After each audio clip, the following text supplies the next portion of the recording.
Okay, graph real numbers. Now get a ruler out if you don't have one and just pause this right now and take care of that. So graph each set of numbers. Alright, we have negative 4/3, negative 1/3, 2/3, 5/3. Well, the point of this is to talk about a couple different things. Well, why would we do this? Well, it'll help us understand the value of something. So like if I end up having to graph something like, well, the square root of 8, and I also had to graph the square root of 8 alongside of negative 2 and positive 2, well, I'm going to end up seeing negative 2 here, 0 here, 2 here, and the square root of 8 is going to be a little bit past that point. So it helps you understand increase in magnitude, how large something is. But then also, what if x wasn't just negative 2, but could also be greater than negative 2 and include a bunch of different numbers?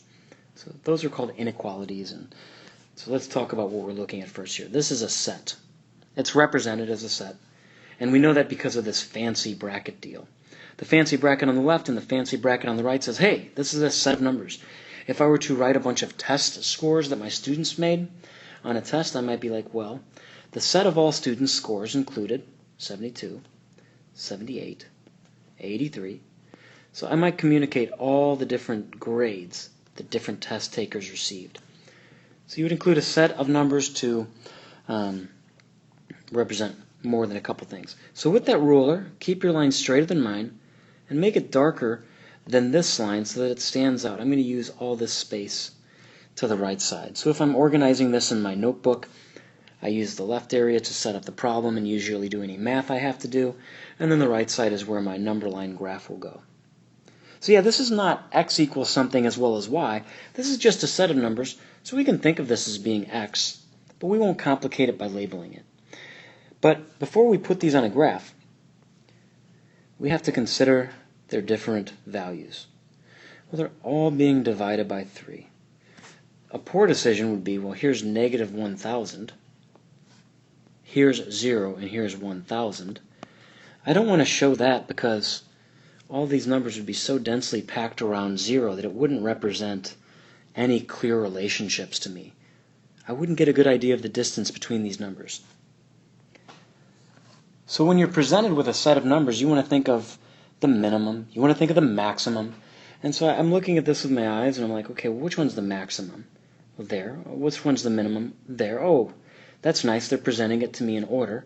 And so I see negative 4/3.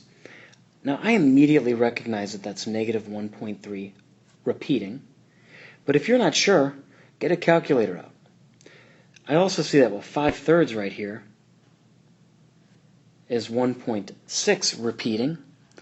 So I'm thinking, well, let's determine our boundaries, and we'll go with negative 2 to positive 2. It's nice to make it symmetrical around 0 because then when I go and I add 0 to my graph, I get a tick mark there. Your tick mark should be more neatly drawn to where it's evident that they are vertical. And since I'm counting by ones, there's negative 1. I'll go ahead and label these. And positive 1. And usually if we go like 0 to 5, 5 is going to be larger, while the single steps are smaller, so we show larger increments with larger tick marks. Well, like I said, negative 1.333 repeating is the same as 4/3 when it's negative. So I'm going to make a closed circle there, and there's negative 4/3. Let's label these problems. Negative 1/3, well, that's definitely closer to 0 than it is to negative 1. So when I graph this, I'm 1/3 of the way back. So here's negative 1/3 as a closed circle. Then I have 2/3, which is 2 out of 3 parts of this line. And if you're rushing to keep up with me, that's inappropriate. That makes it sound way too serious. If you're rushing to keep up with me, you should really slow yourself down because you want these problems to be accurate. You're developing skills to communicate with numbers and data, and it's important to be able to show these different things clearly. And when I look at my plotting, I think it's pretty darn clear where I put these, and the teacher would have good faith that I knew what I was talking about. Okay, now we use closed circles there, because if I think of closure, not in the sense of the last word, it's going to include something. So I'm going to put the word closed, and I'll make a closed circle. And that means it includes it. But if something's not included, you're going to use an open circle. And I don't know why I wrote not closed. I'm sorry if you started writing that. Put open, draw an arrow to it, and show just a circle. So you won't bother shading it in as you do this. And I'm bringing that up because as we move on to x is greater than negative 2, in problem 2, I'll use a green number line. Hopefully that makes it stand out. Use your ruler. And I didn't say this last time, but I put an arrow on the left and an arrow on the right because numbers go on forever. So we should show that by putting arrows on the left and right sides. Now this time, do we have negatives involved? Yeah, we do.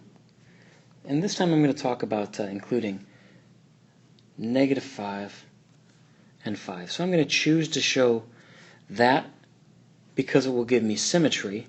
And I'm also choosing that because I want to show how you would use larger tick marks for 0, 5, 10, 15, 20. You could also do the same thing for 0, 10, 20, 30, 40. I wouldn't do it for 15, 30, 45, 60, unless you were doing something like involving degrees maybe, or doing something with mapping the Earth. But for our purposes, we're going to show 1, 2, 3, 4 tick marks. And then similarly, I know there'd be 4, but I'll count backwards just to make it clear. Negative 1, negative 2, negative 3, negative 4. And if this is strange to you, count with me. 1, 2, 3, 4, 5. Oh, that's 5 steps to get to 5. 1, 2, 3, 4, 5. And I know it would be much simpler if I gave you graphs and just had you use those. But it's more challenging to do it this way, and you're going to be expected to do that in high school level. And it's also requiring that you think more deeply about numbers in graphing. Okay, now x is greater than negative 2. So I know that negative 2 is right here because of the clarity of how I've graphed it. But can x be equal to negative 2? If it's greater than that, then it cannot be equal to. And since it cannot be negative 2, I have to represent that with an open circle. So where I see negative 2, I'm going to open up a circle right there. And then I have to say, well, it's going to be greater than negative 2, so I'm going to shade an arrow to the right. Now, some teachers will show like an arrow jumping like that. I'm not crazy about that. I prefer to show a darker line, like maybe just make it more clear that that's what's going on, and that's representing your line. That is, x is greater than negative 2. And think about it. If I move this line forever to the right, well, I know I'm doing that because I put the arrow there, I'd eventually hit 1 billion. Is 1 billion bigger than negative 2? And I'm talking about checking it out with an extreme case, because if I try a billion, then that makes it way more clear to me that I've graphed this accurately. So I'm talking through how I would check this by using extreme, outrageous examples. And to me, that's very clear. Some students, to make it clear, like to go crazy, like shading it like this. You don't have to do that. Just make it clear. That doesn't look neat to me. It looks kind of chaotic. So keep it clean. I'm going to erase these two graphs to make it more clear as I talk about this final example. A is less than or equal to 4.5. If that bothers you, you can rewrite it as x, but I won't. Same as before, we just draw a number line using a ruler. And I'm thinking to myself, well, it's 4.5. Well, on the lower boundary of that, maybe I'd like to see 0. Does that mean I should go all the way up to 10? I could, but then once I graph it, I'm going to have a lot of unused empty space. So I'd rather avoid having a lot of empty space. So by choosing 5, I can now do 1, 2, 3, 4. And I'm thinking, well, where's 4.5 at? Well, 4.5 is right here. Now take 4 seconds to ask yourself, should my circle be closed? Should it be open? If you said closed, that's the right answer. And the reason it is because based on that less than or equal to symbol, it can be 4.5. Now let's check something out. Let's say that I shaded my arrow to the right. That would mean that I would eventually hit something outrageous like 1,000,000. Is 1,000,000 less than 4.5? Nope.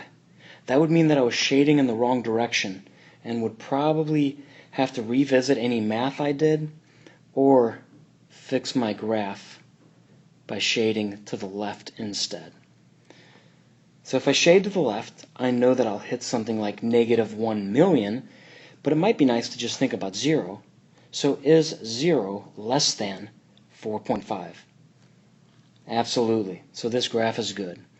And again, the way that I've chosen to do my numbers, I've made wise use of my space. I don't have a lot of empty space. And if you're like, oh, well, Mr. Rubin, what about this empty space? No, that's not empty space. This would be shaded as well. It would be shaded forever, but I don't bother showing that because this arrow communicates that it's going to the left forever. Oh yeah, we still got more problems. You know what? Let's stop this video. Let's start a third one for those final problems. I think that's going to be the better decision. Give you guys a little bit of rest. So maybe you're thinking that's a long time to talk about these 3 things, but there's set notation going on, there's inequalities going on, there's how to appropriately set up number lines going on. So really there's a lot of background information and a lot of reasons to spend a good amount of time on this.